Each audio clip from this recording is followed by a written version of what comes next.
What's going on, Breaking Brown family? We have a lot that we have to talk about today. And before, as I normally do, let me get the microphone a little bit closer to me. I want you all to, as usual, get your libations. Let's give time for everybody to stream in, go and get whatever your libation is, whether it's ice cold water, whether it is orange juice, whether it's apple juice, pineapple juice. There's a little bit of vodka in there. That's your thing. I am not encouraging anything or any kind of behavior, any kind of dereliction, any kind of abuse of your liver. I am not encouraging. Get what you like and sit down.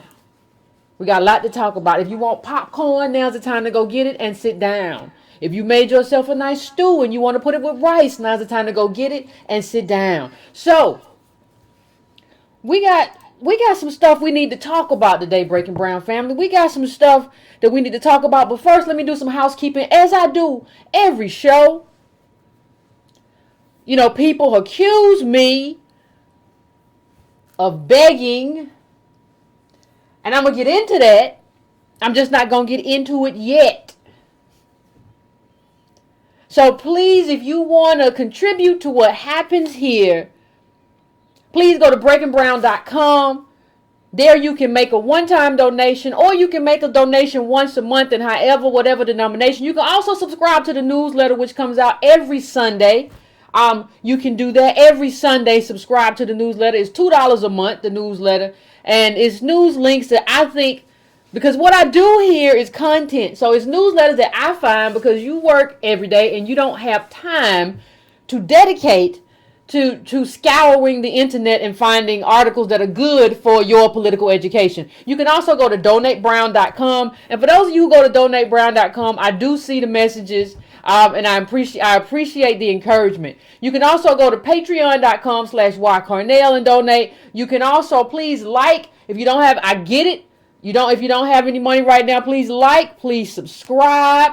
And you know, we gonna just make it. We're going to make it happen what happened. Also, please go to subscribe-to-brown.com. There's no cost to that. That's just me adding you to my mailing list, just in case anything goes down with YouTube or whatever, that I will have my Breaking Brown family in my stuff, you understand. So let me just do a little bit of housekeeping, ladies and gentlemen. Woo, that feels good. So let me do a little bit of housekeeping.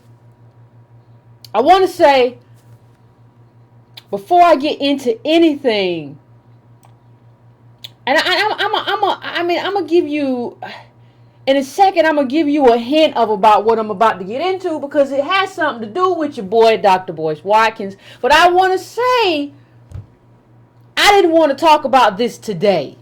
I had, a friend of mine, a friend of the show, had hit me to some data, and I said, that's the data that I'm gonna use. I'm gonna use that data on the next show, and I already had a show planned out in terms of what I was going to do. But when your boy, Dr. Boyce Watkins, mentioned my name, I let it go, because I had mentioned his name. Because I had said, I had offered a contextual critique on my Facebook page, not a video, but on my Facebook page. So I said, whatever, he can do that, whatever, I ain't going to worry about it. But then you come out again and you say some stuff, and I don't feel like I can let it go. I don't feel like, I don't feel like I can let this go. And so I feel like it has to be addressed, and it doesn't have to be addressed for me. I, as an individual, as Yvette D. Carnell, Yvette Denise Carnell doesn't have a specific individual desire to do anything at any time to anyone. But being here, I feel like, let me tell you what I feel. I feel like, first of all, I feel like I owe everybody who follows Boyce, I owe y'all. Because one of the things that you all have told me again and again is that, Yvette, part of the reason I started following you and started following Boyce is because I saw you on his channel. So for me, in terms of what they're talking about. You provided a level of legitimacy. And I feel like, from my part, there is something that I owe in terms of contrition. I have to make this right. Now, I have done a video before, but understand that video was at around 26,000 subscribers. And then I'm at almost 40 now. Yay to the Breaking Brown family. You have grown almost twofold since this time last year. So I feel like there are a lot of people not only who don't know, and then I was in the comments because all of you know that I go into the, if you don't know, you just probably haven't gone into the comments. You haven't gone into the comment section. But for those of you who go into the comment section, you know that I'm there. Like, I'm not somebody who puts up a video and disappears. Even when I don't comment regularly, I'm in the comment section. And somebody posted a video, which I will get to later on in this broadcast. Somebody posted a video of something that I found so atrocious that I put it on my Facebook page. Then I came back to that thread and the person said, Yvette, you should really do a show on this. And then when I put the video on my Facebook page, it blew up. And then I get a link in my inbox say, have you heard what he said, Yvette? He's basically, let me just show, I'm not gonna put, this is what I was told. And somebody said, look, he's basically saying that you just be yapping and you don't really have nothing to say, and this is, that and carrying on. He was carrying on something terrible. So, I think I don't think I have a choice. I think one of the things you have to realize when you're in this position, you have to understand when you're at a position of choice and when someone is forcing your hand, right? You have to be able to tell the difference. I might show this clip a couple of times just for you to understand how gangster this is. Now let me just play this and y'all listen, and we're going to go ahead and do what we have to do. But just listen to this, and then I'm going to go into this and deconstruct this layer by layer of why this is BS and why this person who always says, well, I have a PhD. Did you know I have a PhD? I have a PhD. Did you know I have a PhD? And I'm going to show you what some people who also have PhDs think about him. But let's just play this real quick. Are being black and why you're broken and all the issues that happened in the past and everything that's happening now and why black people are being mistreated. Stop that motherfucker and ask them one basic question. What can me and my family do right now that will help fix this issue? They sit there and they rant and they scream and they yell about what the white man is doing, why it's hard being black and why you're broken and all the issues that happened in the past and everything that's happening now and why black people are being mistreated. Stop that motherfucker and ask them one basic question. What can me and my family do right now that will help fix this issue? They sit there and they rant and they scream and they yell about what the white man's doing and why it's hard being black.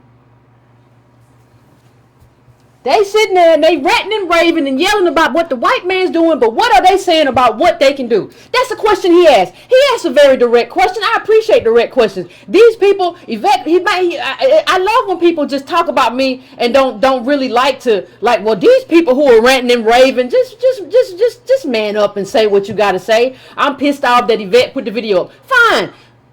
Let's put this in perspective, shall we? He asked a direct question. What can you do?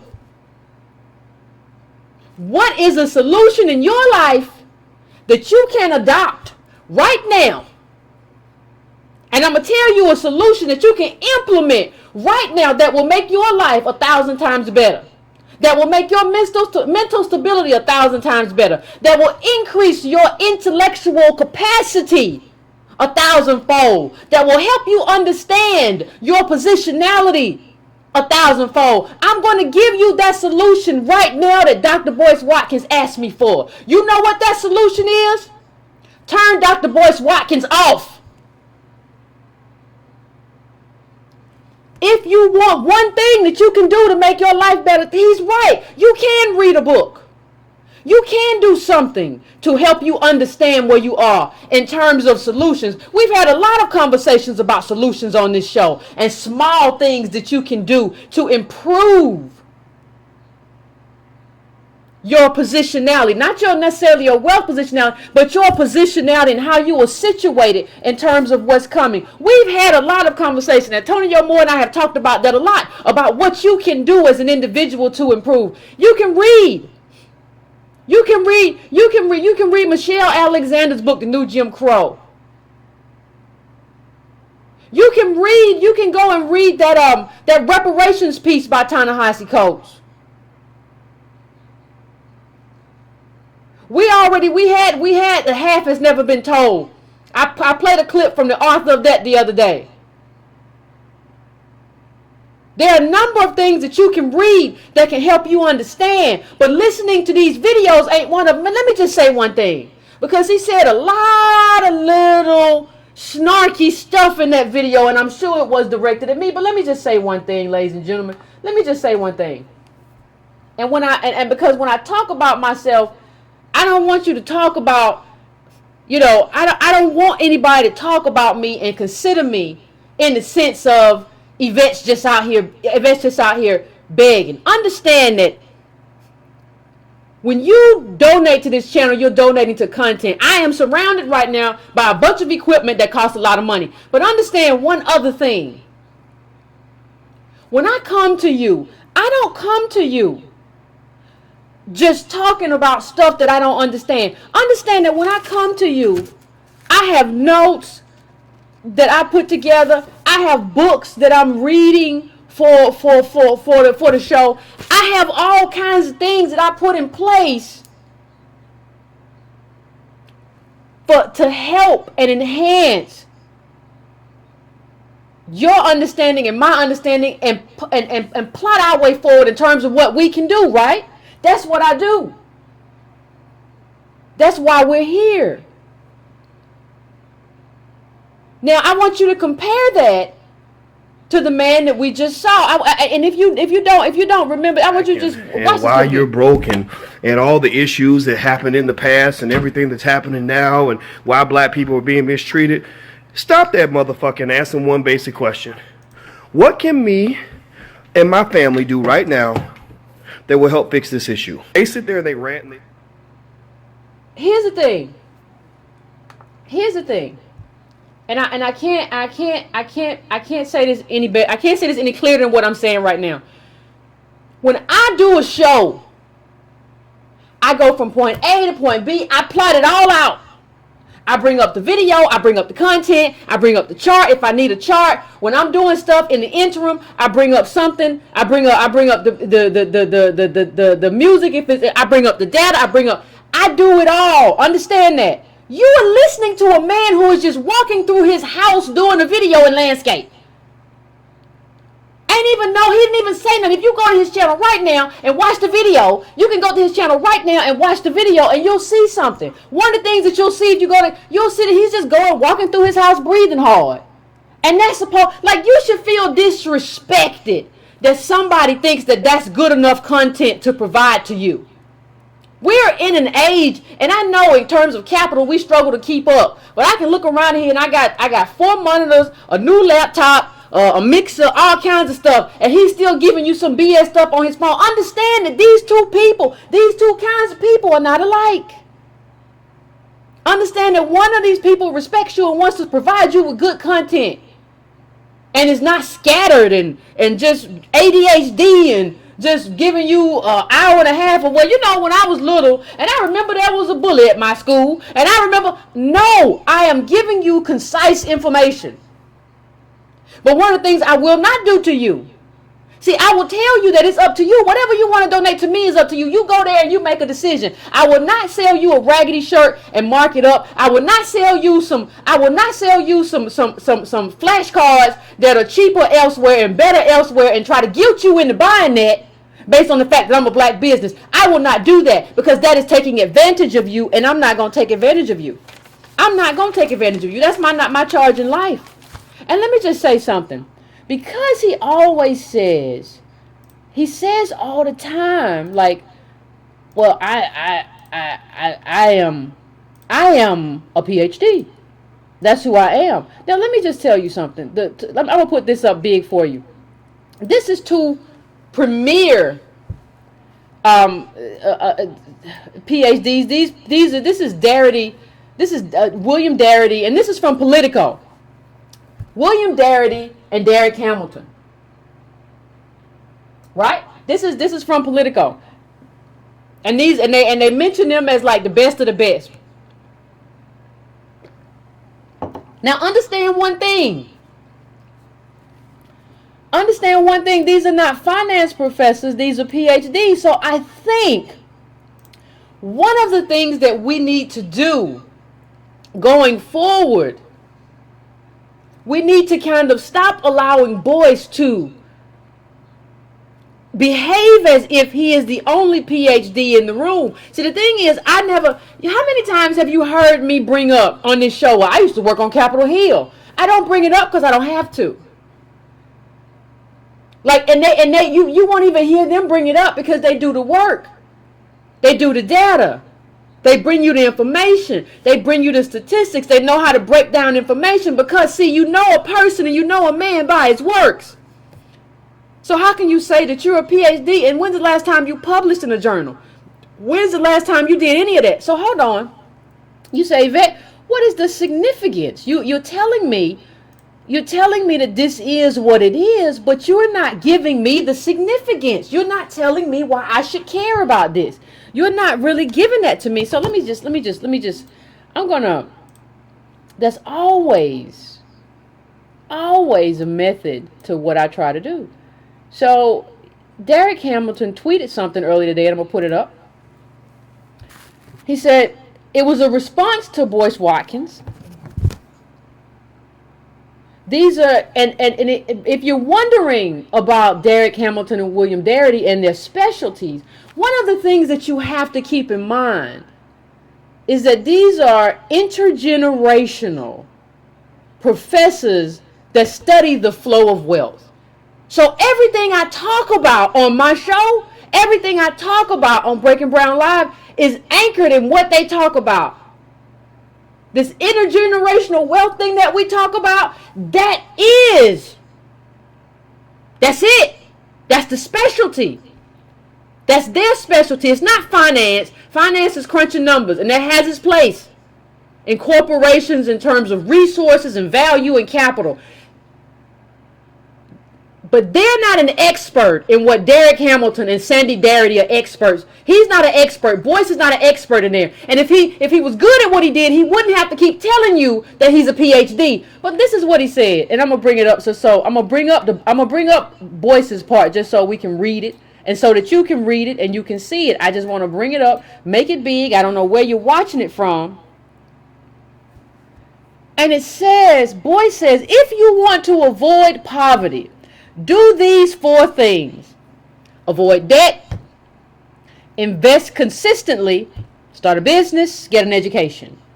If you didn't hear those 4, let me give it to you one more time. If you want to avoid poverty, do these 4 things. Avoid debt, invest consistently, start a business, get an education. Now the men, when I talk about Derek Hamilton, they use people like him and professors like him and Sandy Darity use studies of large groups with the Federal Reserve to look up the color of, to make these kinds of assessments. You can look up the color of wealth. If you want an example of their work, just Google their names and look up the color of wealth, and you'll see that they're doing the work. They're not talking. They're not putting up YouTube landscape videos. They're doing the work.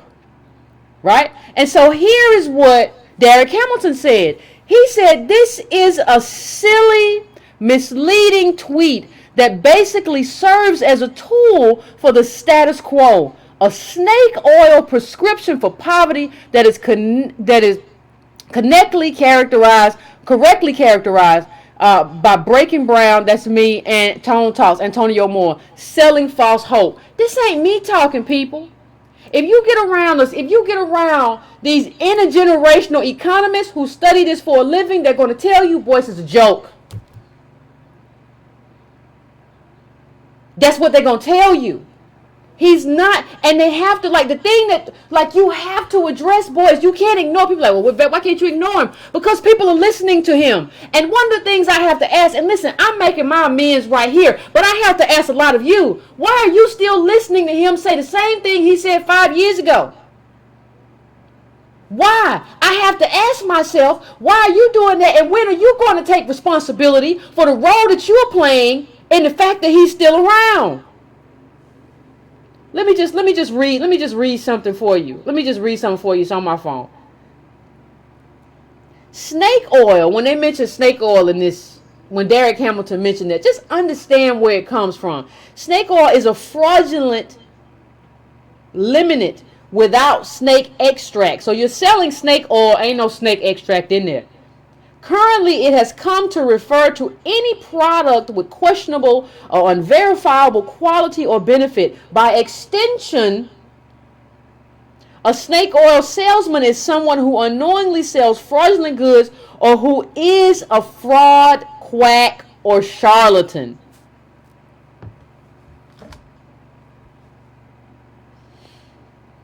And let me just bring this up. Let me just bring this up one more time, because somebody on my Facebook said something that was very important. They said something that was very important. Sometimes what happens with Boyce is he say stuff that don't make sense, but he don't know it don't make sense. I want you to read this again. If you want to avoid poverty, do these 4 things. Avoid debt, invest consistently, start a business, get an education. Well, if you get an education as a black person, you're going to end up in debt, which means you can't invest consistently and you probably can't start a business. What are you talking about? All of your little points contradict each other, and you contradict yourself.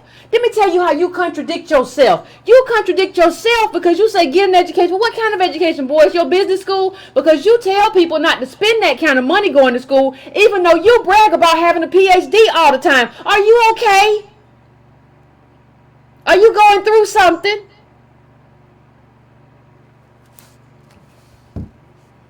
Now, I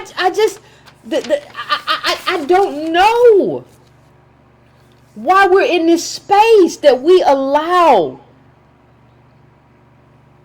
that we, let me just, and I'm going to put up another chart, because you have to understand something. You have to understand where we are and the context that Boyce is using to have this conversation. Now I'm going to put this up right here. Now this is racial wealth gap 2013. Now this is percentiles. Understand, this is percentiles, right? Now I'm gonna make it smaller, but I need you to understand that you see that little bottom line that's green. If you see that line, I need you to understand that that line is us. The line on the bottom been here 400 years and we below immigrants. Understand that that line is us. Now what I'm trying to get you to understand, this is no money, first of all. And like this 350, this is mostly held in boomer hands. So how are you building off that? And because I have to put the chart up, because what I see is so many of us still don't understand where we are. And before you say, I'm just complaining, understand one thing that I've always said. I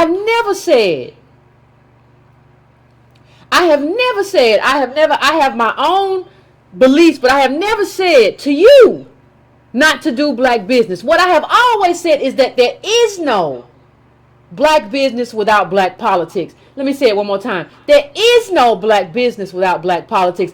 Understand one thing. There was a black business person who helped finance the March on Washington. If I remember correctly, helped finance that. That was a political advocacy. What would have happened if that person had just said, well, we're not going to get involved in politics. Politics is not our thing. We don't need politics. We just need economics. What would have happened? See, you have to understand that what has happened, and when you see all these, Rush Limbaugh, because what Boyce is really saying is the same thing as white conservatives. I don't know why y'all love him and you hate Trump. It's the same thing. But what you see is that you see what Antonio Moore calls the rise of legacy. And I hope he calls in later because I want to have. He talks about the rise of legacy. And so what basically happened, these people used us up, used us as a commodity, made billions and millions on us, used up business, and said, you know what, we finished with it. Y'all can have it. Y'all can have it. We finished. We done. What you want? They used it up and then said, y'all can have it. That's what we are. But see, Boyce is operating from an illusion. And what he is basically doing is operating from that point. Now some of you say to me, well, Yvette, black people have money, we can do. No. It only takes 350,000 to get in the top 5% of black people. 350,000 gets you in the top 5% of black people. In the richest country in the world, where there were billionaires left off the Forbes list, that's no money. Did you see how much Jeff Bezos' net worth increased this year from last year? That's the rise of legacy. That's what it is. Now let me show you something else, because I can just prove my case, because I don't have to go around here and just say I'm a PhD. I can put my stuff up and I can let my research speak for myself. I don't really have to do that. So let me just put this up. This is if you get the newsletter, this was a great article. This was a great article. If you got the newsletter, this was a great article. And it was about the decline of black business. And it was in Washington Monthly. And it was an excellent article about the history of black business, and what the decline of black business says about black politics. See, the two go hand in hand. And so like what you really have to understand, and I don't mean to put it like this, but you have to understand that the people say that I'm throwing a pity party and I'm being a naysayer, they're just idiots. And there's no other way to say it, but you're just an idiot. Like, if you think that I'm just being a naysayer, understand that you just don't understand how arguments are made. You don't understand how data is constructed. You don't understand a nuanced argument. You're a slow person, and that's okay. But don't come here and tell me that I'm being that, when the truth is that you just don't understand enough. You haven't read enough. You don't listen enough. You don't come out of your imagination enough to really understand what I'm getting at. And let me just say this. There's no black wealth under 45. Like that all this is boomer wealth. If you're under 45, you're like at zero or you're negative. And you can't just tell me that you're wrong. Go find it. Go find the data and bring it to me, and we can have a conversation. But you don't get to just, like, if that's all you have is Yvette, you're wrong, you don't get to talk. We don't get to have a conversation, because that's not a debate. So let's get into, see, if Boyce knew anything about history, he would know that even the black people who believed in black business during that time had a specific way that they had decided that they were going to fight for black business from government, because they understood that government was so integral in making that happen. They understood that black business was so small. We came from slaves, out of Reconstruction, out of the Klan, out of white mobs, out of all that. They understood that we had to have a certain space to operate in, even as a business. They understood all of that. Boyce understands none of that. None of that. So let me show you. Let me put this up, and I'm gonna put this up. And this is from the same article. And I'm gonna put it up, and I'm gonna go to the article. I'm gonna read from it. I'm gonna put it so you can see the quote. And just look at that. This is important, people. Just stay with me. Just stay with me, because the thing about it was 1920. because I'm going to get to the good stuff. I know y'all saw the good stuff already. I'm going to get to it. But it says in 1928, W.E.B. Du Bois validated the black community's embrace of anti-monopolism when he wrote to ask the individual colored man to sell meat, shoes, candy, books, cigars, clothes, or fruit in competition with the chain store is to ask him to commit slow but almost inevitable economic suicide. Understand, he said, and I'm gonna make this a little bit. I'm just gonna pull it over to the side just a little bit. But I want you to understand what he said. I'm gonna read this part one more time. Economic suicide. Pay attention to the fact that these people who are the leaders of our community understood what it took in order to have black business. He said in 1928, W.E.B. Du Bois validated the black community's embrace of anti-monopolism when he wrote to ask the individual colored man to sell meat, shoes, candy, books, cigars, clothes, or fruit in competition with the chain store is to ask him to commit slow but almost inevitable economic suicide. In 1932, the Associated Negro Press, we had black media back then, the Associated Negro Press and National Negro Business League, with the cooperation of the U.S. Department of Commerce, printed a newspaper column called Business and Industry. One article in the series noted that an embarrassing problem confronts the 70,000 or more Negro-owned individual enterprises in the U.S. today. Big business, which so perceptibly handicaps the small industrial business units in which category Negro enterprise unquestionably belongs. What they're basically saying is that if y'all don't break up listen government, if you don't break up these monopolies, we can't exist. If you don't get these monopolies together, we can't exist. That's what they're saying. If you don't get this together, we can't exist. Then I'm gonna put up one more quote, and then I'm gonna go in on it because I have to. Because I'm partly responsible for this, so I have to. There's no question about it. So this is the second quote, and I'm gonna read it. But the decline in entrepreneurship and business ownership among black Americans also is cause for concern. One reason is that it largely reflects not the opening of new avenues of upward mobility, but rather the foreclosing of opportunity. The foreclosing of opportunity. Rates of business ownership and entrepreneurship are falling among black citizens for much the same reason they are declining among whites and Latinos. As large retailers and financial institutions comprise an even bigger slice of the national economy, the possibility of starting and maintaining an independent business has dropped. The Washington Monthly has addressed the role. So they go on to talk about what they have written about in order to address what is happening in the black community in terms of being shut out of the American economy. That's what they do. Now listen. What they basically talk about is, and if you read the article, like if you go on and read the article goes on to talk about how a lot of civil rights activists during the time who were in favor of black business also advocated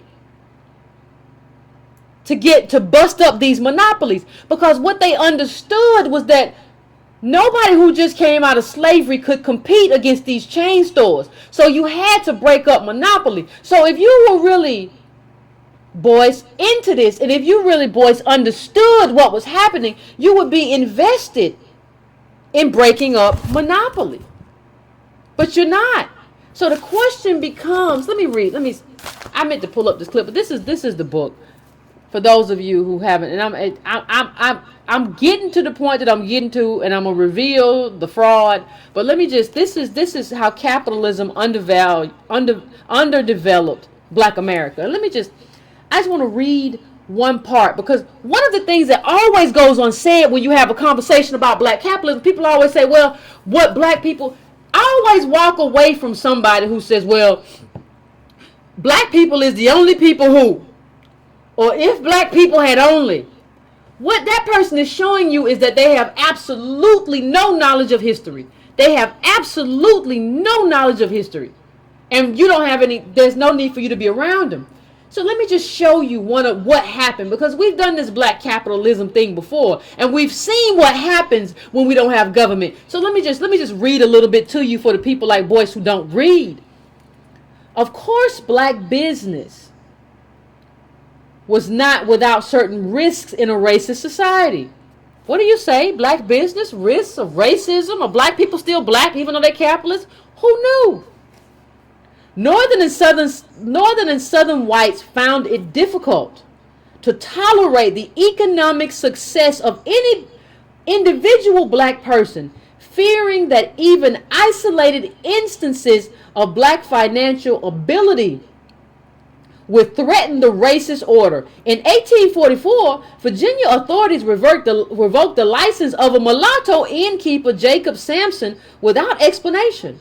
In 1852, Maryland prohibited black membership in building and homestead association. Black who saved their money to purchase farms discovered that many white homesteaders did not want them in their states or regions. Now this is the book. Again, this is the book. This is How Capitalism Underdeveloped Black America by Manning Marable before he passed away. Regardless of what you feel or what you think, I will tell you that you cannot call yourself an erudite or any kind of intellectual, any kind of well-read person, even if you are a capitalist without understanding capitalism. You cannot call yourself a capitalist without understanding capitalism and how white people have used capitalism. You cannot do that. And this is what I do. When you say Yvette's just talking, when you hear somebody saying Yvette's just talking, Yvette's just ranting, Yvette's just complaining, no, Yvette's just educating with actual books that she reads. That's what I'm doing. What are you doing without, but I mean, it's 2018. You haven't figured out how to make a video out of landscape? You haven't figured out how to give good content or try to respect your people enough to do that? This is what I do. This is the content I bring. This is why I'm here. I struggle to figure out why you're here. And this is, you have to, let me just say one other thing. It said the political attitudes of wealthy blacks were also subject to careful scrutiny. When a copy of Uncle Tom's Cabin was found in the possession of one black merchant in Salisbury, Maryland, for instance, the public hostility that resulted led to his financial ruin. In Cincinnati, white mobs periodically burned down Henry Boyd's furniture factory. He had a furniture factory and white mobs just came there routinely and burned it to the ground. Now, he stopped trying to rebuild it. I remember the story because he said, because eventually they stopped underwriting. He couldn't find an underwriter. And that's the history of black capitalism in America, because they needed government to come in and protect their rights. See, he could have kept his factory if government kept the mob from burning it down. He could have kept it, but we can't keep it. So, that's kind of where we are. And I want to, even when you talk about the monopoly, let's not leave out this gentleman. I don't know if you all remember. But he tried to keep over, I think it was a black meat factory. And what happened is that a monopoly came in and took him out. Like, that is, you cannot, like, when I say you can't compete against Amazon or Walmart, I'm trying to be, not trying to be negative. Even white people can't compete against them. So, if you were smart and you really wanted black business, you would get involved in trying to push off these monopolies. I'm not telling you what to do. I'm not telling you whether you should be anti-capitalist or whether you should be pro-business. What I'm telling you is that if you're going to be business, there is no black business without black politics. And this is what happens. When you come in, he's a former NFL player, all that good stuff. Look at this. I'm going to bring it up a little bit bigger for you. And we can read it part by part. No more park sausages. Former NFL National Football League star Franco Harris made the cover of Black Enterprise magazine in 1996 when he tried to rescue the first black-owned business listed on the New York Stock Exchange. A rapidly monopolizing meat processing industry doomed his effort. But you think you know more than him. Like, the thing is about, like, if you took Boyce back to slavery times and you said, well, figure it out. He said, I will figure it out. You can't even figure your way around your house without breathing too hard. Like, figure out your breathing. Like, you can't figure it out. Stop telling me what you're going to figure out. This person had way more money than you, was trying to do something, and there was a monopoly. And so you haven't done any anti-monopoly advocacy. You haven't done politics at all, but you out here trying to convince black people of something that's just not true. And what we find is that behind black capital, is white capital. Well, what do you mean, Yvette? Well, I came across something. Somebody sent it to me, like I said. And I want you, this is a video. Let me frame this video.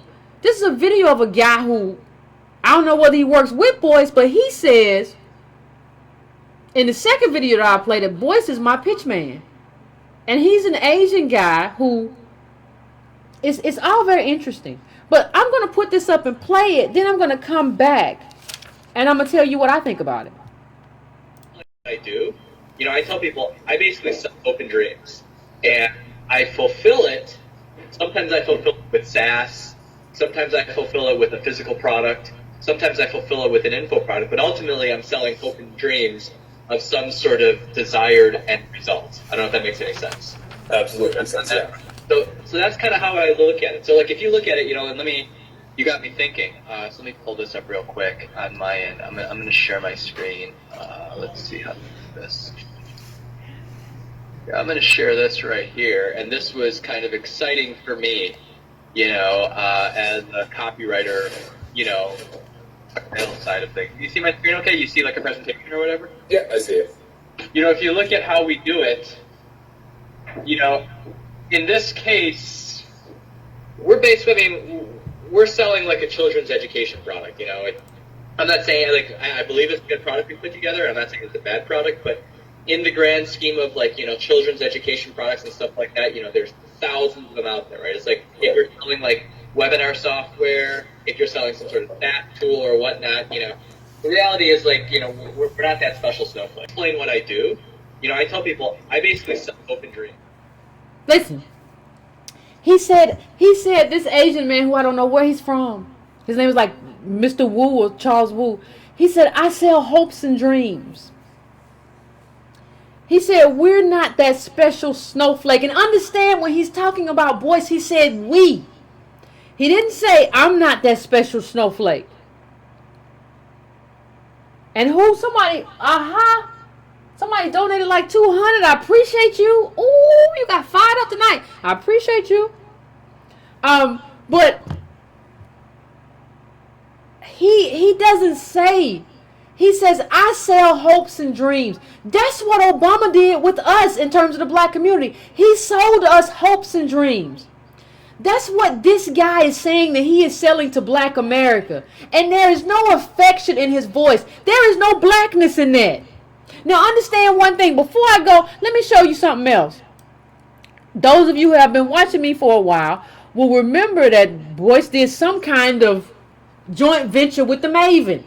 Also a white company. So what I want to ask you is, where is the black wealth? Where is the black business in all of this conversation? I hear an Asian talking about, me and Boyce are selling this and we're doing this. We're selling hopes and dreams. I see him doing something with this guy from the Maven who looks like Count Dracula, right? He looks like, here, this is, I'm not, it just is what it is. So where is the black business in all of this? But wait a minute. You want to get upset with Yvette. You want to say Yvette is begging. But hold on. Listen very carefully to this next clip. Please, if you don't do anything else in your life, I want you to pay close attention. And I'm gonna come back and I'm gonna do all of it. But please pay close attention. Imagine I hit it initially, like, I literally, like, what I'm selling, I don't view myself as selling. Like, the problem is not to say buy my product. You know, I'm trying to, like, sell a movement or a change. So in this case, you know, this offer that we have, you know, we're focused on the African American niche. and we're basically selling, we basically sell it as religion, right? So we're packaging as like, black economic power needs to become the second religion. We're gonna sell you on how to properly educate your children, create your own job, like literally, like this is what we sell. Correct. This is how we position it. And what's interesting, and this was actually great because like we were on the webinar, and Boyce, who's he's the main character. He's like the pitch guy. He's my info product guy. Yeah. So like if you actually look at it, we had we literally go completely off tangent, which is good. But it's like, let me just read this copy to you, and I'd be curious to get your opinion. So we're basically selling. Let me take that back. We are selling hope. We are fulfilling it through an online education product. But like this is kind of the pitch. It's like, growing up, I was the black kid who wanted to be invited to the space of the white man. Blah blah blah blah blah blah blah. And it's like, and I remember just having a day when I said, I'm not going to pretend to be somebody else. I'm not going to fit in, trying to hope that these white folks like me because I'm a good person. I learned how to love, like all this sort of stuff. It's like this self-realization point. And what's interesting is this is actually one of our, and maybe you'll think that I'm this evil person. This is actually a practice and planned effort to get to a critical close point. And actually I was really excited because and this wasn't planned, but like when Boyce was actually pitching, or not pitching, he was educating. We were all about educating, but we don't sell here. He was educating. He actually like this became like an epiphany moment for him. And I have him on, we're on like YouTube Live and the webinar and everything. He's tearing up. Like he cries for a good 30 to 45 seconds. And it's awesome. Like, let me see if I can find, I think the video is still up somewhere on YouTube. If I can go pull it up, let me find this real quick. From earlier this week. Hold on. And now I need to find something that takes forever to load. But, that point, literally, we spent, the presentation, we spent 4 minutes, he just, broke down and was, he just couldn't keep himself together. And the customer response in terms of confidence at that time just completely blew up. And I don't want to make it sound like it's completely manufactured, or, well, I guess it somewhat is, but this was, beyond my expectations. But, the phones or the online, the orders started bringing in. Because what we do is, if you can imagine. Yo, when I saw that, Breaking Brown family, understand that when I saw that, when Boyce starts crying, that's when they can sell the class. He basically says, listen to what this dude said. Listen to, when Boyce starts crying, that's when we sell the class. And he said, basically, I'm not saying it's necessarily manufactured. Some of it probably is, but phones started ringing. This is nothing more than manipulating black people to sell some BS product. Understand, let me take this all the way back. You can basically consider this a crisis manufacture. And when you think about this, I want you to go back to Boyce's products and go through the pictures of him with black people or his grandmama, whatever. He's trying to connect with black people in a certain way to extract money for him and Mr. Wu. Now, I'm going to take it all the way back. I'm going to take it all the way in.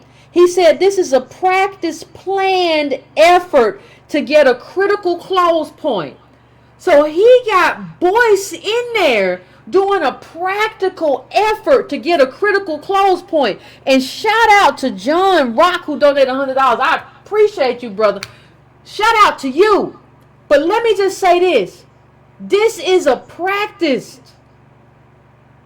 This is a practice thing to get a critical close point.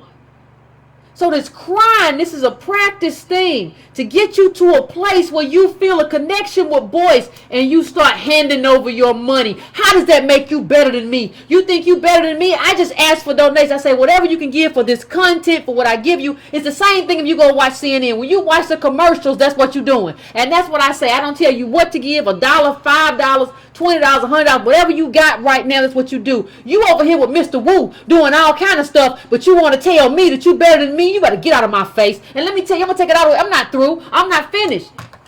I don't talk much about my internal life, but I'm a religious person. This person knows that black people are religious. And he says that he uses that religion of black people. He said that's what Mr. Wu says. That's what he's basically selling. He knows who we are, and he's using Boyce to take advantage of it. And let me just, I wrote down some stuff I already wrote down some stuff before this happened, but I wrote down some additional stuff. Hyping hope. He said we're selling a movement. So he even understands that black people need movement. That we need a movement. And that we have Black Lives Matter. So you're going to try to give me a movement through this little BS product. And he's very clear on that. He's very clear on that. And he says, Boyce, now, slow your roll. He says the African American niche. He doesn't say the African American community or Boyce really wants to just do stuff. The niche. And then he giggles. Like, please think about, when you get a chance, go back and watch this video. He giggles when he says that Boyce starts to cry. He don't care. And Boyce may be simple enough not to understand or care, like, I'm just making money, or he's brown just like me, or neither of us are white. He giggled and he said Boyce is the pitch guy. Now I want you to take that and I want you to rewind it all the way back. Now, who talked to you about P. Diddy being the pitch guy for Ciroc and he didn't own Ciroc? I think that was me. Understand that these people are just pitching products. And there be a bunch of white capital in the background. This is a product pitch. And in the background of this product pitch, you not only have this Asian guy, you have, I don't know what Mr. Maven, Mr. Heckman, who is over Maven, is up to. These black capitalists that you're seeing, for the most part, are just front people for white capitalists. They are just a funnel. And when I say a funnel, what I mean, they're just hooking in to bring white dollars outside. Somebody told me Boyce was at the Click Funnel thing, and somebody said he was playing bubble soccer. Oh, I've heard all kinds of stories. I don't bring them up. You don't know how much I know and I don't talk about. But this is too much. I can't do it. I can't shut up this much. Now understand what he says. We are hyping hope. We're selling a movement. It's religion. And he said, Boyce is my info product guy. I want you to think about that.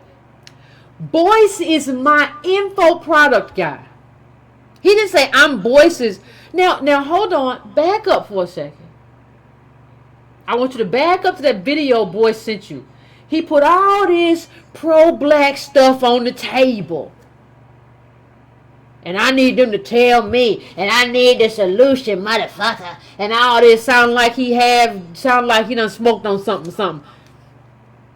Understand. There was, with this Maven and with this guy, there's nothing pro-black in any of that. And understand one thing.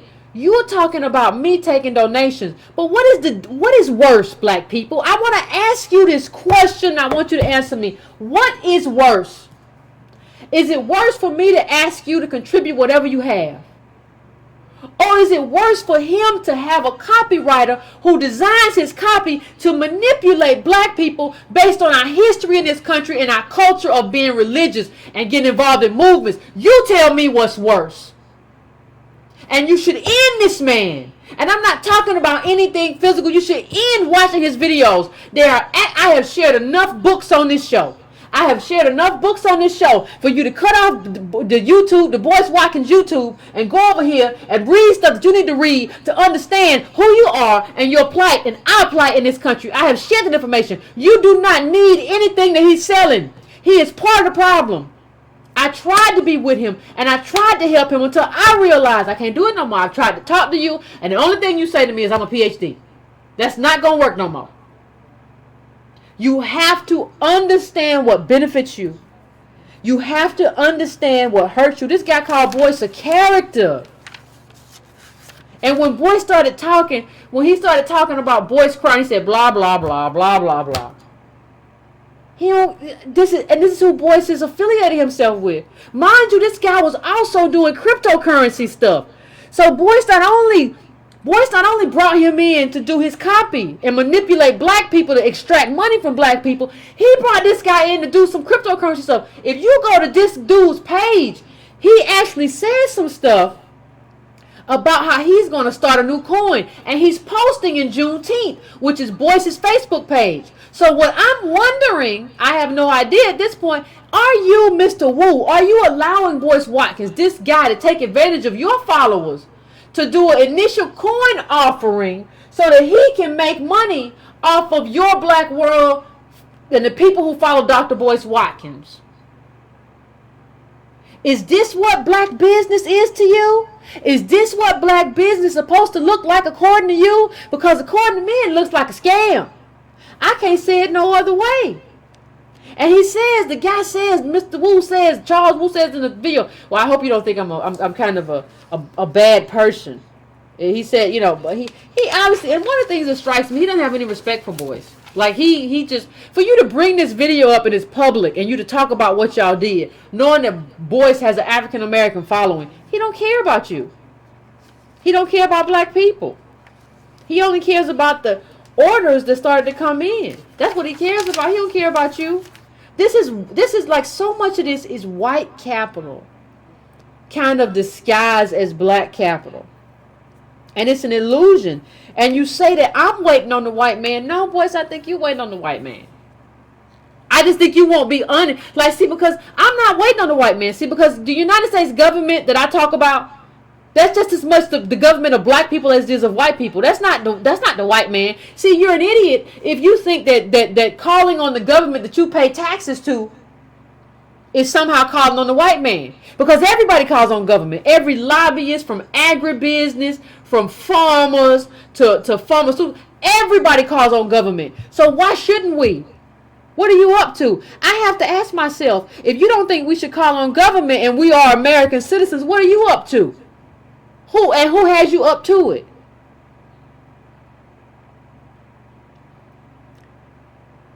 It just, one of the things, like, if you go, once you all stop watching this video, please go back and review the video that I just shared. Because the dude says, like, I'm not saying this. He talks about Boyce's product for kids. And he says, I'm not saying it's a bad product, but we not no special snowflake. He basically is saying, like, I'm not standing by this stuff that Boyce is doing, this product. I'm not standing by that. I'm just telling you how to market the bullshit to black people. I don't know. I'm not telling you nothing else. I'm not saying it's awful, but nah. And we as African Americans have to own the fact that this is the person that we go to for financial information. We don't go to Sandy Darity. We don't go to Derek Hamilton. We don't go to any of the books I mentioned. You go to this guy's YouTube page and you look to him for information, even though he's been saying the same thing for the past at least 3 years. He just repackages it. And you are responsible. See, the thing is, I was responsible because I work with him. But me, not him. If anybody ever tells you, Boyce fired Yvette, you a lie. I walked away of my own volition. When I figured out what was going on, I said, you know what? I can't be here. I can't be here. And you done ran out of money and all kinds of stuff is going on. And at that time, I didn't even have no problem with you running out of money. But you got to call me and tell me, Yvette, I'm broke. Cash flow ain't work right. If I got to chase you down, we got a problem. But I'm chasing you down for money, but then you're going to tell everybody that how you going to build a black millionaire. This is a con game. And for me coming here, that's for me to say, listen, I have a responsibility. Since I didn't realize the con early on, and I was a part of legitimizing it, I have a responsibility to come back to you and say, look what I found. And so you can't hold me responsible for this person no more. I walked away. Nobody pushed me anywhere. And really, my own channel. I could have had my own channel years ago doing stuff with it. I was trying to help Boyce build his stuff. I could have been had my own stuff. But I was trying to help him build his stuff. And I said, you know what? I got to walk away and do my own stuff. He's on some get rich quick stuff. I walked away. What I'm telling you now is that you have to do what I did. You got to walk away. You got to realize. You got to realize that he's not doing something that's good for black people. You got to realize that he's out for him. And so, you know, that's what I don't know how else. I don't know. I'm an hour in, so I don't want to take up too much time, but I'm just telling you that you know, in terms of how we talk about black business, just read this. This is a black business, but at the bottom they talk about monopoly. They talk about the importance of fighting monopoly. Of fighting monopolies. And that's why even if you're going to be a black business person, you have to be educated in terms of your political advocacy. I never told you couldn't do it. I never was a naysayer and said that's not because what's happened, the only reason I say it's hard is because of this monopoly, and white people have gotten all the wealth. These Bezos and all these people, they gather up all the wealth and they close the door and they lock us out and then they say go do business. But if you don't read enough, if you don't know enough, you don't know that. You just be like, well, I guess I can do business. So that's what it is. It's selling the illusion that we're basically white. That's what it is. And that history doesn't matter. Like to Boyce, like history doesn't matter. Black politics doesn't matter. And how can you know, people talking about like we need to uproot ourselves from this and not be but how can you uproot yourself? I don't understand what you're saying. How are you uprooting yourself from anything? You are a part of that thing. We have already figured out that you are intricately involved in the thing that you say we should uproot ourselves from. So, listen. I recently got my passport just renewed. It says United States of America. I'm a citizen. So I have a right to make demands of my government. I don't know what you're doing. Like I don't know what you're doing. You doing stuff for other people, and you're a tool, and that's just what it is. And I don't think anybody wants to say that. And so you know, I'm gonna go. We're an hour in, so I think I'm gonna go to the phones, and I'm gonna take our usual break, and then we'll come back, and we'll have a conversation. Give me about 3-4 minutes. And we'll come back and we'll have a conversation. We got to have a conversation about your boy. Give me about 2 minutes to open up the phones and then we're going to have a conversation. All right? All right.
What's going on, Breaking Brown family?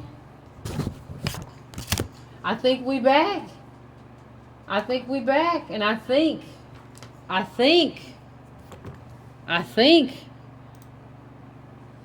got a friend of the show. I think we got a friend of Breaking Brown Live in here right now who's going to have a conversation with us about what a lot of what this means. So I'm just going to unmute that line right now and we're going to go right to it. What's up? Hey, what up, y'all? This is Tone Talk. Appreciate you giving me a minute to talk about this whole topic that's going on. Shout out to you for addressing it. You sent me this video last night. You know, what I kind of see is that the reality is that we don't understand what blackness is in this country. And a lot of it comes back to the fact that even our college grads don't read. So nobody's read Color of Law. Nobody's read the New Jim Crow. Nobody's read, and people say, "Well, I've read. Have you read it all the way through?" You know, it's a trip because you guys think there's two sides to this thing. There's no two sides to 1 + 1. There's one side. I spent the last 6 months reaching out to the Federal Reserve to get the new data before it came out in January. A week after it came out, I was working with Matt Brunig, who's one of the top economists in data charting, and I'll share something with you in a second, to get you guys the new data and the application of the new data. That's not what Boyce Watkins does.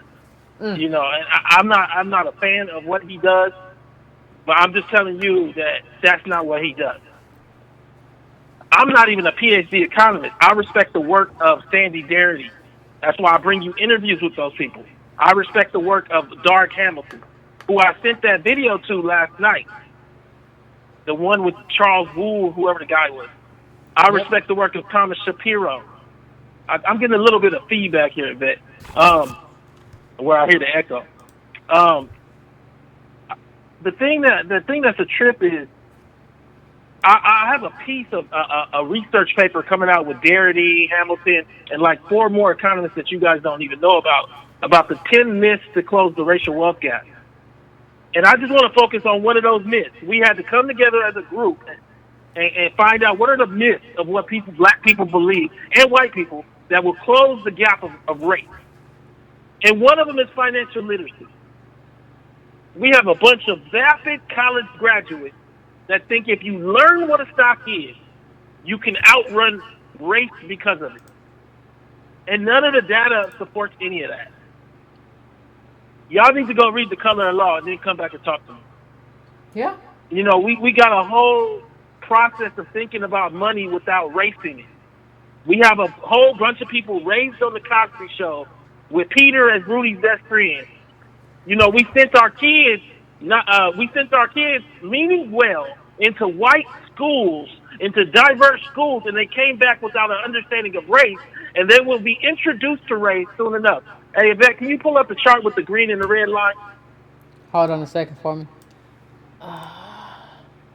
We come back to this chart. I showed it to you before. It's probably one of the most important charts you're going to read. Sit down and read it later, because it basically will show you the reality of where we're at versus where you think we're at. It's not 1980 no more. So the wealth share that the top 0.1% has is the same as the wealth share at the bottom 90. For the first time in generations. The last time it was the same was during the Depression. All of your financial literacy worked when these lines were wider. It worked when the bottom 90 had a bigger share. If you read The Color of Law, what you start to understand is that black folks were allowed in the game because they needed black folks. Because there was just so much production going on. It was so much land to develop. We're different now. Your whole psyche is based on the time of wealth sharing. And so Boyce Watkins is playing to that because he talked about his grandma a lot.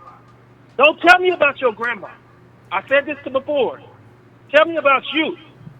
If you look 1960 to 1980, that line is getting wider. And then what that means is that there were progressive policies to tax the rich and share it with the poor. We don't live in that time. So you can learn that later, or you can listen to me now. And so, continuing on, we're in an America that's shrinking and demands more from you than your grandma ever could understand. You actually probably need to talk to your great-great-grandma or your great-grandma that was in this Great Depression era. She'll probably be able to tell you better than your grandma that's around 1960. The other thing that I wanted to share with you just to get a clear understanding is that the bottom, there's a chart with blue lines, Yvette, if you could pull that up. The bottom half of the race is worth negative wealth.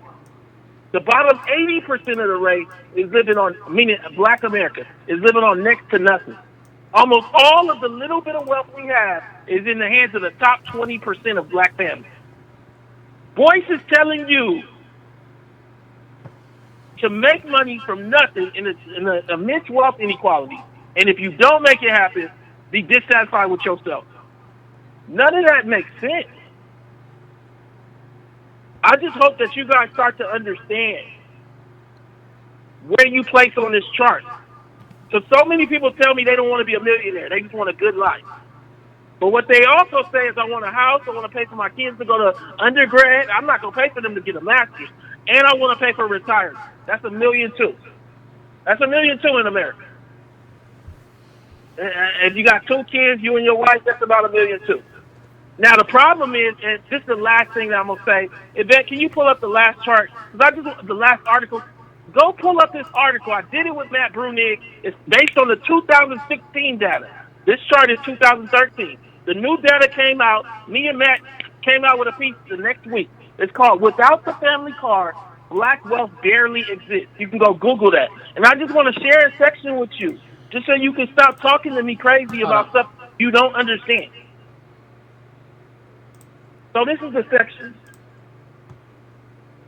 There's a similarly daunting gap between Black families at the 99th percentile and their white counterparts. The 99th percentile Black family is worth a mere $1.5 million, while the 99th percentile white family is worth over $12 million. This means over 870,000 white families have a net worth above $12 million. While out of the 20 million Black families in America, fewer than 380,000 are even worth a single $1 million. Hard. By comparison, over 13 million of the total 85 million white homes are millionaires or better.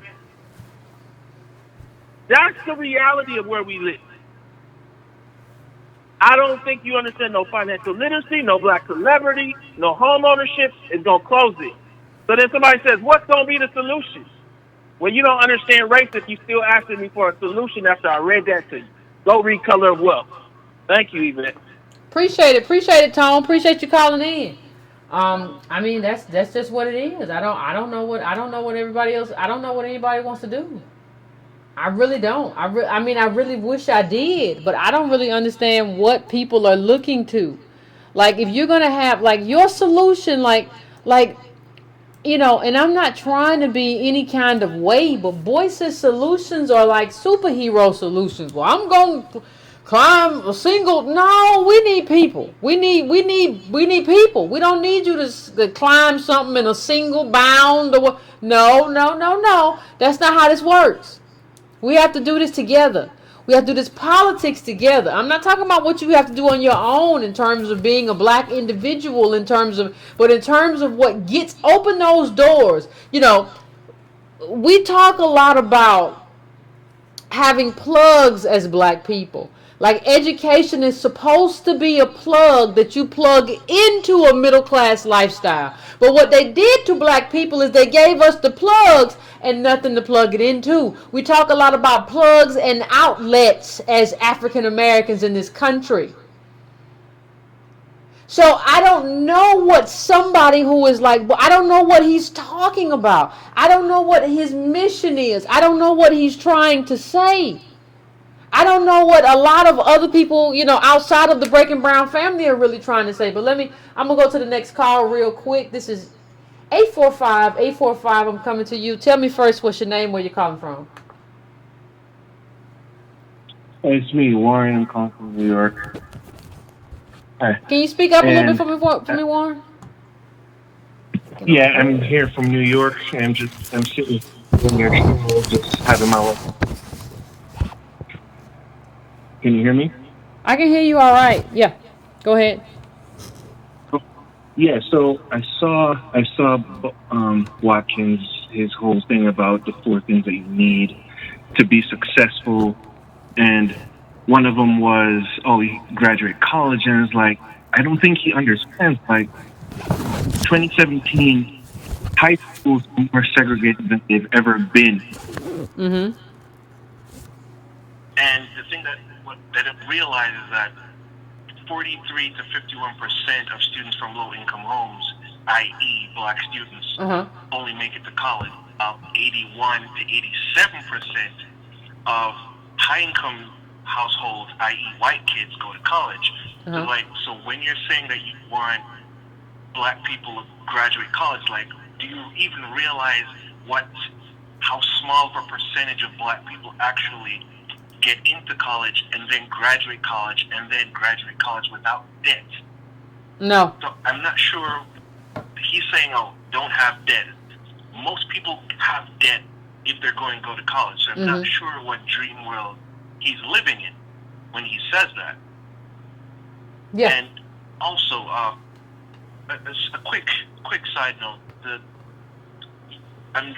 more I read and the more I'm thinking about, okay, the fight for reparations needs to happen, and we need to have like an awakening of sorts. Mm-hmm. And you're spearheading the movement, and I love it.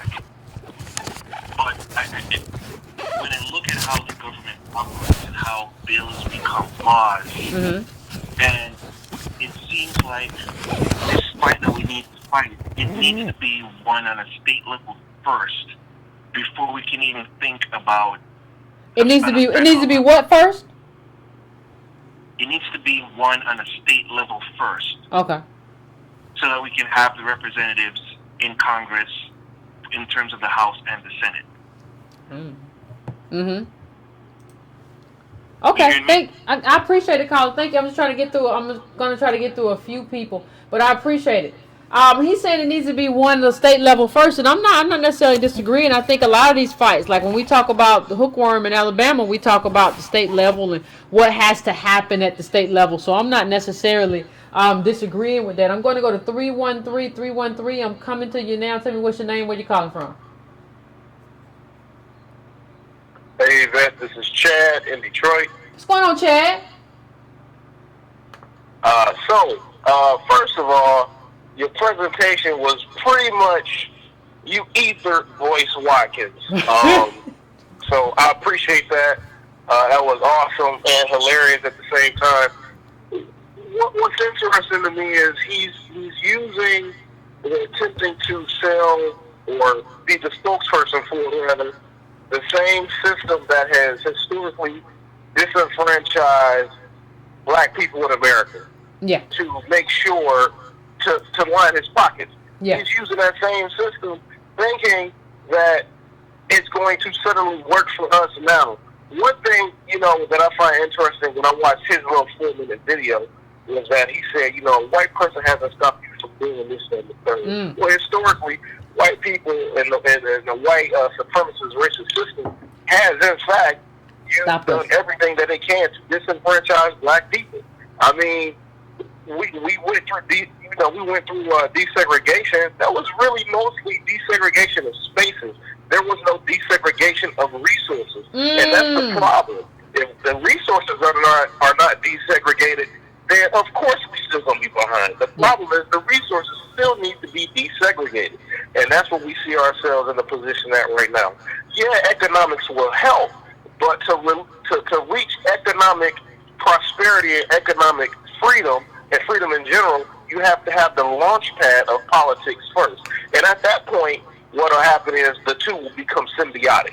But you gotta have the politics right first. You gotta have it. Say that again. Say that again, brother. You gotta have the politics right. And the thing that I think people do far too often in terms of what I say here, I never said that you can't do black business. I said that if you're gonna try to do black business without black politics, it ain't gonna work. Like I said that the two had to be married.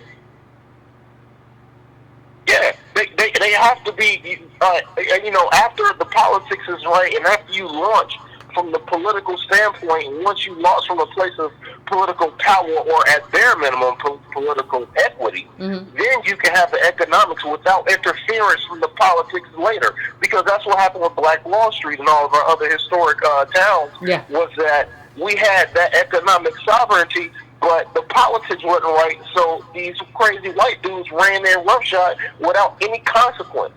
Yeah, we could. What you're really saying when you say our politics right, we couldn't get our government to protect us. The government's protecting because governments are protecting. There's no reason. Like, please understand something. Thank you, Carla. I want to say that I appreciate you, and I'm gonna let you go because I can let the lines are full, so I can let other people in. But please understand something. Good night. Good night, brother. Please understand that your job, the job of your government, if you have capital or wealth in this country, is to protect that wealth. So you cannot be in a space where you are allowing this country and this government to abdicate its responsibility to protect what you've created. That's how we got put back over here, by allowing the government to do whatever it want to do. So anybody who tells you, like Boyce did, well, what about the Asians? I mean, what about the Asians is so stupid, because Asians, there is no one Asian. The Chinese are different from the Philippines, from the Vietnamese. Like, there's so much difference in all these communities, all these countries. So it's just ignorant to say that anyway. But anybody who says that doesn't understand politics, and they certainly don't understand black politics, right? So, we have to have a politics that matters, and that's why even black capitalists back in the day advocated for an anti-monopoly policies, because they understood what would happen if we had an Amazon. They understood what it would mean if we had a Walmart. And the people that are leading you today, like Boyce, don't understand anything.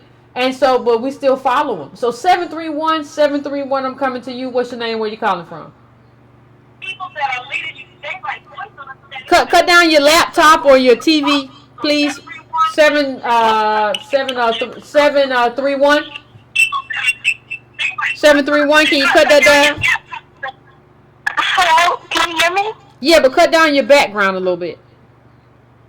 Okay, I turned it down. Okay, great. Thank you, Yvette. My name is Gold, and I'm calling from Memphis, Tennessee. First, let me identify myself. I'm not a DOS. I am a Nigerian. And but I am an ally, though. I do agree completely with what you are saying. Absolutely 100%. And the whole business thing, as far as that is concerned, with what Dr. Boyce Watkins talks about, I've been there, done that. Now I'm 24 years old.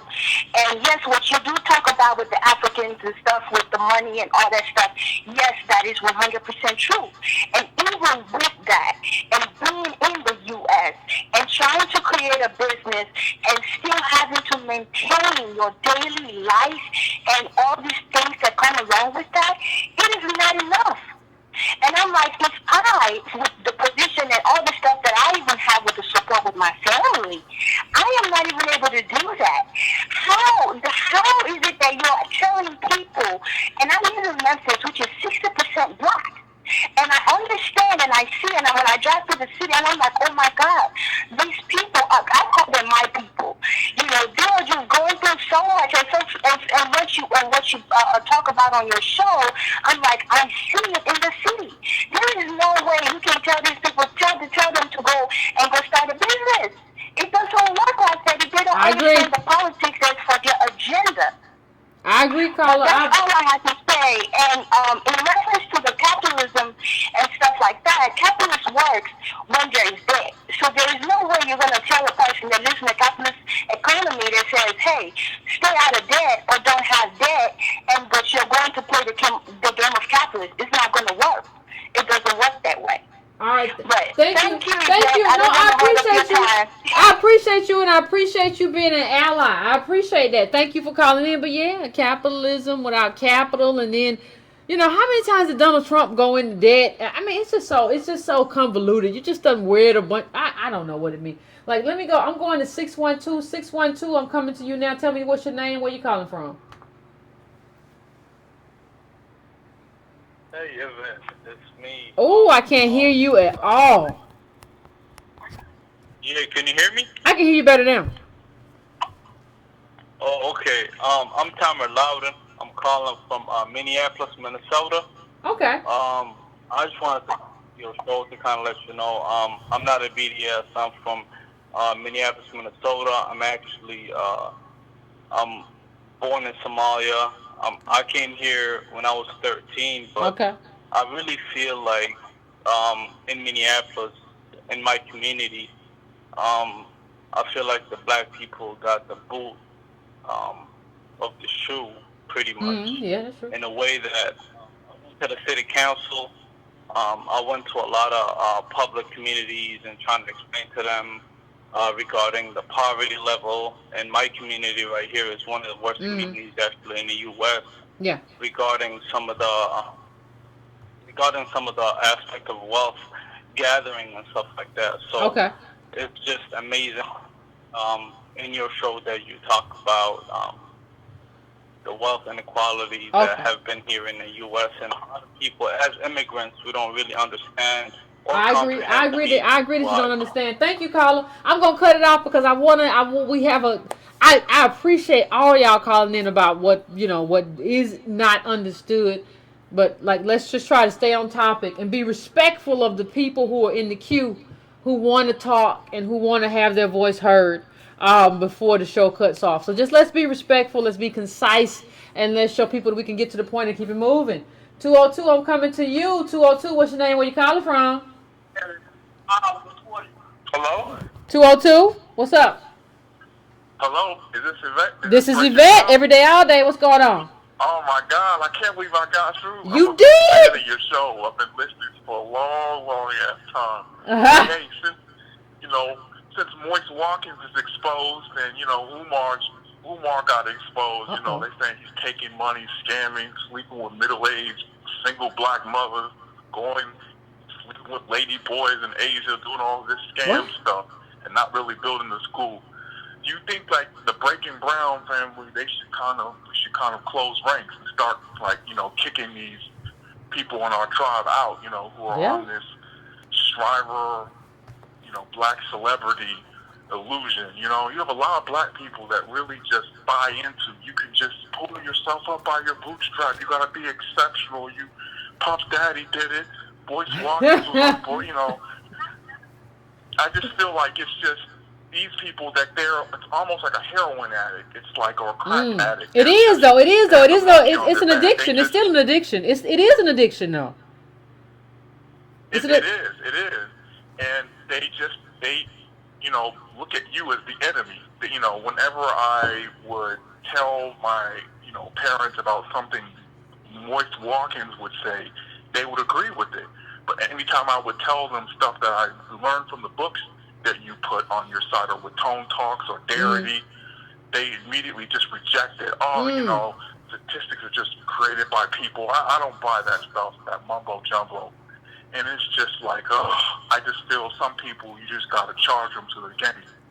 But I agree. Some people you do have to just charge to the game. I agree, brother. I agree. You just got to charge. I have another question. What do you think of Tariq Nasheed? Because all the other people on YouTube seem to be getting exposed and everything. What do you think of him? I know you and him had some issue about Dr. Welsing or whatever. Well, see, the thing is, thank you, caller. I mean, the thing is, I didn't have a thing with Tariq Nasheed about Dr. Welsing. Like, honestly, I didn't even make a video about her. Somebody, after she passed away, it was inappropriate timing. But after she passed away, something was on my Facebook, and I said, well, I don't agree that the position that black people are in is based on like some kind of melanin thing going on. No, it's just based on a hierarchy, it's based on capitalism, and so I don't agree with that. And that was in a point where it went viral, and I didn't realize people were paying attention. But let me just tell you, here is my thing, caller. I don't have any permanent allies. I don't have any permanent enemies. in terms of Tariq Nasheed, where I am right now with Tariq Nasheed, I saw a post that he put up the other day after the girl at the Grammys, whatever, Camila, whatever her name is, said that this country was created for dreamers by dreamers. I saw, somebody sent me, y'all send me everything, that he put up a tweet. And he basically called her out as making an ahistorical comment or ahistorical claim. So for right now this could change tomorrow, this could change the next hour, this could change next week. But for right now, we on the same page. Because that tweet got tweeted 23,000 times. And if you go into the DACA chat, people were like, black people ain't on our side. This Tariq Nasheed, blah, blah, blah. I appreciate that because it gets me in terms of black politics. In terms of black politics, it helps to navigate me to where I need to go. Those 23,000 tweets help me position black people in a space where they understand that we built this country as African Americans and as cotton pickers. Our descendants built this country. So in terms of where we are now, I'm okay with that. But that's fine with me. And I think that tweet was beneficial. That doesn't mean things will not change tomorrow or next week or next Monday. I'm not permanent. Right? But I appreciate that. Like, that was a good thing for black politics. And I'm all about black politics. So in terms of Tariq Nasheed, for right now, that's where I am. That was to watch them squirm about that tweet that he sent out was beautiful. Beautiful. So I'm going to the next caller, 919. I'm coming to you. Tell me what's your name. Tell me where you're calling from. Hey, Yvette. Yeah.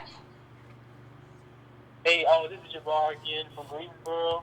I don't know if you remember, but I called in last time about DC and Charlemagne.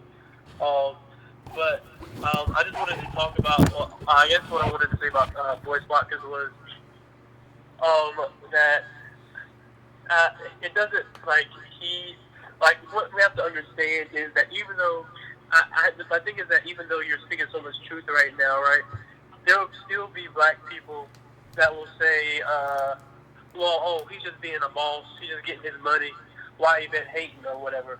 And what we have to understand is that, like, I'm in college right now, and the more education these black people seem to have, the more vulturistic they seem to be.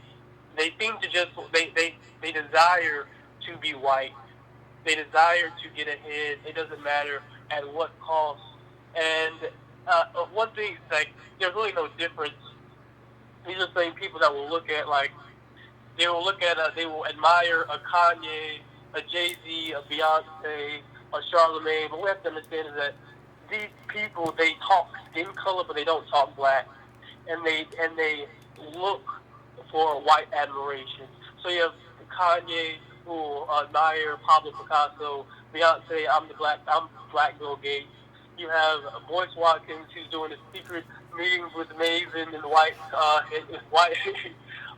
people from Maven. You have Jay-Z meeting with Warren Buffett. It doesn't really, as to look up to these people, it doesn't make any sense at all.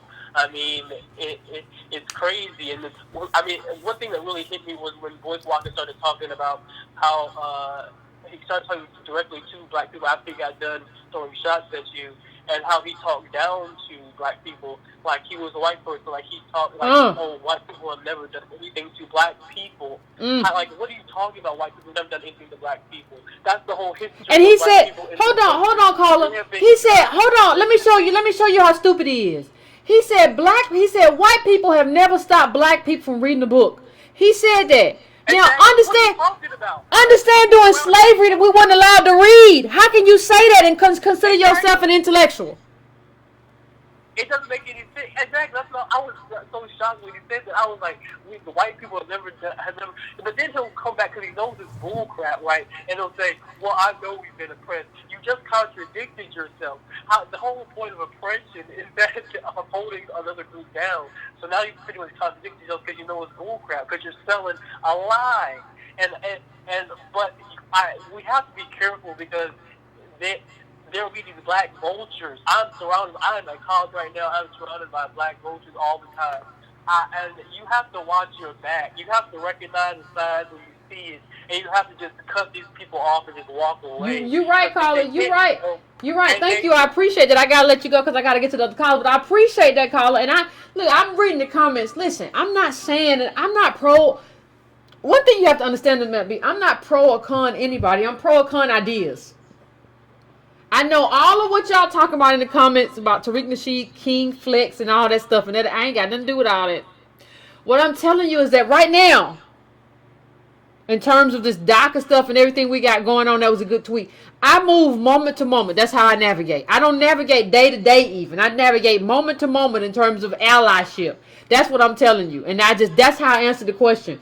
I'm not trying to get in any kind of thing that I don't have to get into that doesn't involve black politics. And if you're on the side, if I see you doing something that's beneficial to black politics, I'm going to grab onto that and say, okay, for right now, it's good. That's where I am.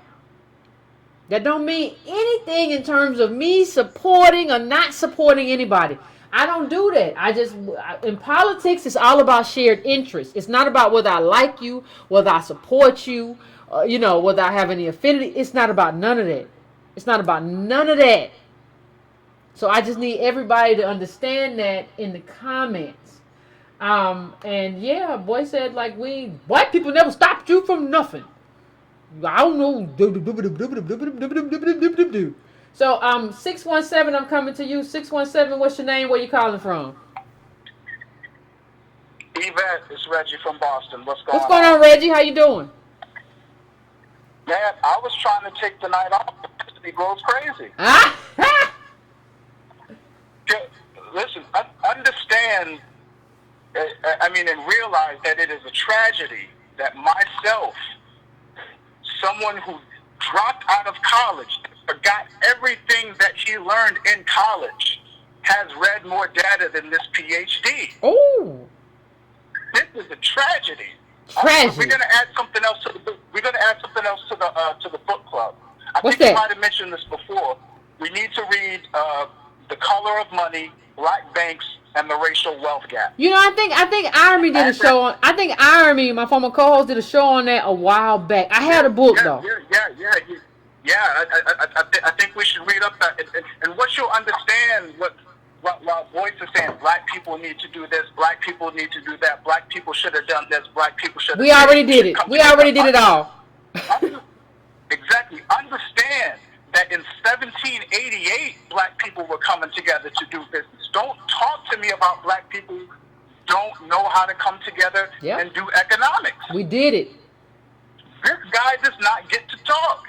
Understand that when Derek Hamilton and others came together to do the Color of Wealth in Boston in 2015, 1 year later, this Negro comes up in 2016 talking about black people have as much wealth as a small nation. And it was so stupid. It was so stupid. $200 in wealth in Los Angeles, but we got the wealth of a small nation. Yeah. This nigga can't count. Can't count. A finance professor who can't count. Yeah, he does not get to talk. Talking about what's the solution, what's the that. People talk about what's the solution, what's this, what that.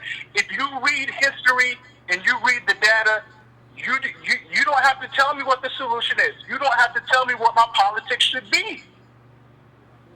Yeah. If I understand that in Milwaukee the jobless rate for black men is 50%, I'm going to the city council demanding jobs for black men. If I understand that black women die in childbirth at a rate twice of white women, I demand from Congress universal health care. If I understand that black women have more debt than anyone because of their college education, I demand free state college. You do not have to tell me what the solution is because I know the data and I know the history. Listen, I don't know shit. I know I sound cool or whatever. I don't know shit. I just read the history and I read the data and I act accordingly. This guy does not deserve to talk. Shut him down. No, thank you, caller. It's cool. Y'all keep it moving. Love you, Yvette. Thank you. I love you too. I appreciate it. But yeah, I think, and the thing is, that's our responsibility. I'm gonna take a couple more calls. But I think the thing that's most striking to me is that by not shutting him down, we are abdicating our responsibility. I don't know if you think. I want you all to go all the way back and remember that I tried to debate and have a conversation with Boyce. This is not something where I came out of left field and just started attacking him or whatever. I tried. I really tried to have this conversation and move him into a space which was sane. That's what I tried to do. And it didn't work. So you can't say, well, Yvette, why don't you just talk to him? Like, it doesn't work because he's invested psychologically and financially in this thing, in pulling this off with his little Asian and little vampire looking friend. Ain't nothing I can do about that. 720, I'm coming to you. 720, what's your name? Where you calling from? Yeah, yes. Hello, Yvette. Hey, what's going on? Hello. Good. I'm doing good. First, I'd like to always start off by saying I am a donator. I called before. I was an immigration Thank you. I appreciate you. I talked to you before. I try to donate every other month. I did December, and I'm trying to do February too. Whatever you can do, I appreciate you. The main thing I like. Okay. One of the things I like to say is I taught myself years ago. Rich people do not want to make you wealthy. If you could learn that, I learned it at a very young age. There's no rich person walking around saying, you know what, let's go find a poor person or anybody, doesn't matter what color, notice I didn't say what color, any pitch man comes to you selling something just because they're a certain color, what's in it for them? You need to ask yourself what's in it for them. They are not trying to make you wealthy. If you can remember that, you will never give your money away to anybody. All right? Next, I like to say, what do you think about Donald Trump and as far as his trying to end the chain immigration, which you asked me about before, bringing in family members? Does that benefit black people as far as getting jobs and helping them? Well, here's the thing. Here's the thing, and I'm going to be honest with you. When I look at chain immigration, the question that I ask myself is how does it benefit black people and how does it benefit the country? Like, I ask myself two questions. Black people in the country. I can't see myself. I don't see, and I've looked at this from an economic, I don't see how this is beneficial. I don't see how chain immigration is beneficial to America. Because what you're telling me, America already has fewer jobs. America already has, a gig economy. So you're telling me that a place with fewer jobs and a gig economy that can't even provide for its citizens should import more non-citizens, not only through the regular process, but through something called chain immigration. It just doesn't make sense for me. So I don't see any reason for chain immigration in this country. I think it should be ended. If somebody can tell me, I'd be more than willing to listen. I just don't see it. And also the other part of that is they want to put a cap on the number of immigrants that come to this country also. I think that is a good idea also. I don't have a problem with that. I don't have a problem with that. We don't have no jobs no more. Like the thing people don't understand, it's not like we got all these jobs and we just looking for people to fill these jobs. We like, well, we ain't got enough Americans.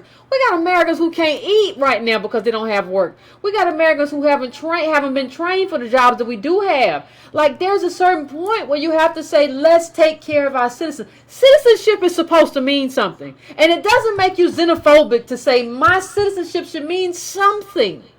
And so that's just what I think, Colin. That's my opinion on that. I want to thank you for calling in. I'm going to let you go right now because I'm going to try to bring in another caller before we end the show.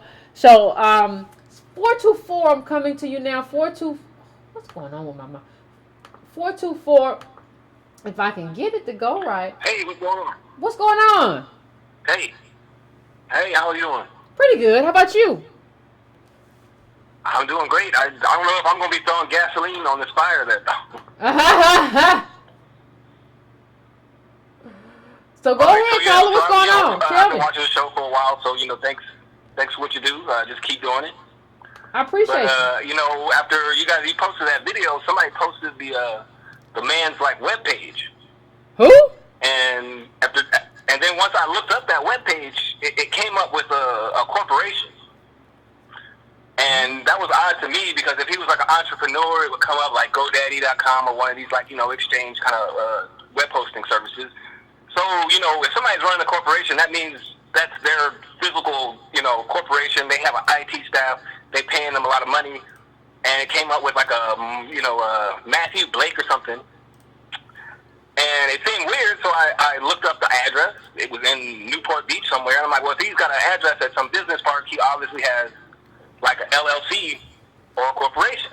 Okay. You know, I just searched the California registry for it. It came up with a staffing agency. So I'm like, well, if it's a staffing agency, how is he working? Why does he sound like a marketing?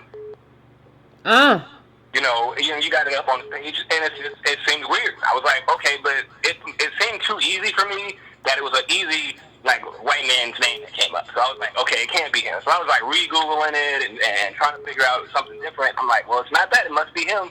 So once I looked up that guy's name, he owns, like, they have on the website another corporation that he's the CEO of called Franklin Data. So I did the same thing, looked up that name, you know, the website for that one, and that came up with his name. It came up with the same address. Like, it was like 200 numbers off, so it's in the same business park. And if you look him up on LinkedIn, which you have the link right there, you can see that he owns 6 businesses, which one of them is that Nexus Staffing Corporation. And the Nexus subsidiary LLC. Let me make sure everybody understands, Carla. The Nexus company is the company. The dude who we were watching, who was doing the video with Boyce, he was from Nexus, the Charles Wu fellow. Right. What you're saying is that he's connected or working for this fellow. Is that what you're saying? That's what I'm saying, because if you actually look up that Nexus Staffing on like Career Builder or Nexus Link or LinkedIn, it shows like marketing, you know, digital media coordinator. So it's like a marketing business that apparently he staffs out people, or like it's a network of marketers that, you know, he makes his money getting all these marketers and they get sold out to people. And it seems that this Asian guy, if you look at his videos, his expertise is black people. If you actually just keep scrolling through his Facebook, the businesses change, and it's just a new black face like every 6 months. Really? The businesses change. It's a new black face every 6 months. He has somebody listed also as his business, some black business that sells like creams or something right now, while also being listed on Boyce's page as this crypto expert. Yeah. Even though he's a marketer. Yeah, he's a marketer. Like a marketer. You can, like, that's how marketers talk. They talk like they're jerks, and they don't really care. They just want to sell that product. Like, that's how marketers talk. They're all jerks. They're on some Mad Men stuff. Yeah, exactly. You just hear that. So it just seemed weird that just came up as that guy. And it's like, oh, he owns like 4 or 5 businesses at this business park in Newport Beach, the Nexus Staffing being one of them. And that guy has it listed as his website, but that website for the name of that company doesn't even come up as anything. Yeah, you know what was funny about that website? I went to that website and there was nothing on there. I ain't never seen a website so bare bones. Right, there was nothing on there. Yeah. And it says some sort of a 90s pitch word thing and About Us, the About Us section. It made my brain hurt just reading the first 3 words. Like, those aren't words. It was just marketing talk. And, you know, you just look up that domain. It goes to the Matthew Blake here. And then, you know, you look up his main business. And it's an international corporation, marketing, consulting, and IT business. You know, everybody on the board is white. It's not even an Indian guy on there. Not even Google. It's not even like Google. Not even Google. You Google it, but the name don't come up. Nothing. It's just he owns that business. It's filed under his name. It's the same lawyer that's filed under the LLC of Franklin Data. So it's like, okay. Wait, it's the same lawyer you said? You said it's the same attorney? It's the same attorney, yeah. Oh my God. Because you filed LLC, the Franklin Data attorney is some like Kathy person, and the Nexus thing. So it's like the same business part. He obviously owns this business part. And just has 4 or 5 businesses running out of it. Okay. Yeah, I thought about that. And so that really goes to my thing about, like, black capital is really white capital, because this Asian guy behind them is this Matthew Blake guy, and that's who's really doing this, like, marketing and writing copy for Boyce, and then you have him with Maven. So it's not really like, you have to, like, people have to, like, you have to ask who you, because these people ain't us. Right, and like I said, that only took 20 minutes to just look up the website name. See that it's not like a web, an entrepreneur type person who's going to have like GoDaddy or something. So it wasn't that. So that's why I was like, okay, well, if this is an actual corporation, who is that? Whose corporation is it? So I looked that corporation up, and it came up with that guy's name. I looked his name up. He has a main corporation. I looked that corporation up, and it's the same address as the subsidiary corporation. And it's not even like the corporation owns the Nexus Staffing. It's like he owns the corporation. So the LLC and all the money goes to him. Okay. If he's the main manager on the LLC, because the other guy has it listed, he's the CEO. I'm like, well, if you're the CEO, you're not CEO tax-wise. Well, thank you, brother. I appreciate that. You really dug into this, and like you said, it didn't take a lot of time for us to figure out who the So yeah, like I just, I tell people, like you say, who you go look them up. Go look them up. And they got a website. Look that website up. Is it their just a little entrepreneurial website, or are they a part of a bigger picture? And, go deeper and keep going. A bigger conglomerate, fam. I appreciate you doing that research. I know you did it earlier today, and I appreciate it. And you didn't. I didn't. No problem. I appreciate that. Thank you, brother. Thank you. See you later. He did that without any. I didn't ask him to do any of that. He did that because that's what we got to do. Like that's my last call. Everybody online. I'm sorry. 2 hours in, but everybody keeps complaining about my show's been too long anyway. But we have to understand that to be a tribe, we have to work together. What that brother just did was working together, because I didn't even go and Google this stuff. He did that and figured out who this person was, and figured out the white capital behind all this black propaganda, black empowerment BS that we keep seeing from your boy. So, like I said, we're about to end it for tonight. But I want to end it. And let me make sure I got all my stuff covered. I want to end it with saying something. And now I'm not even going to say anything about your flashcards. I'm not even going to say anything. I'm not even going to say anything about stealing from black people. But I'm just going to put this up here. And then we finna end. And they yell about what the white man's doing, and why it's hard being black, and why you're broken, and all the issues that happened in the past, and everything that's happening now, and why black people are being mistreated. Stop that motherfucking answer one basic question. What can me and my family do right now that will help fix this issue? They sit there and they rant and they scream and they yell about what the white man's doing, and why it's hard being black, and why you're broken, and all the issues that happened in the past and everything that's happening now, and why black people are being mistreated. Stop like when you look at that, let me just say one thing before I go. He has a class that he's teaching with this voodoo. Understand that the class that he's teaching with this voodoo is a lie. There are nearly no black millionaires. And Boyce, you ain't a black millionaire either. How are you teaching a class? How are you teaching a class? See, the problem that we have as black, we don't even ask for receipts or anything. We just go with whatever. Like, this is a dude who's just taking advantage. And like I said earlier, understand that Wu says he has he says he's going to do an altcoin, an initial coin offering. I bet you that he's going to try to use African Americans in the Juneteenth community to do that, because he's a scavenger. He's a marketer scavenger. So before I go, I want to say he's a scavenger. Now, if you want to donate, like I asked donate, I don't mark up raggedy t-shirts for 40%. I don't sell you some stuff that don't matter, like some book that don't matter. I just say if you have it to donate, donate. So if you have it, you can go to breakingbrown.com, make a cyclical or one-time donation. You can go to donatebrown.com. You can go to breakingbrown.com and subscribe to the newsletter. You can go to patreon.com. You can please, if you can't do anything else, please like and please share this in your group. Please share this on your Facebook pages. And I'm going to let it go for the evening. You all know what it is. We will be back very soon. Monday.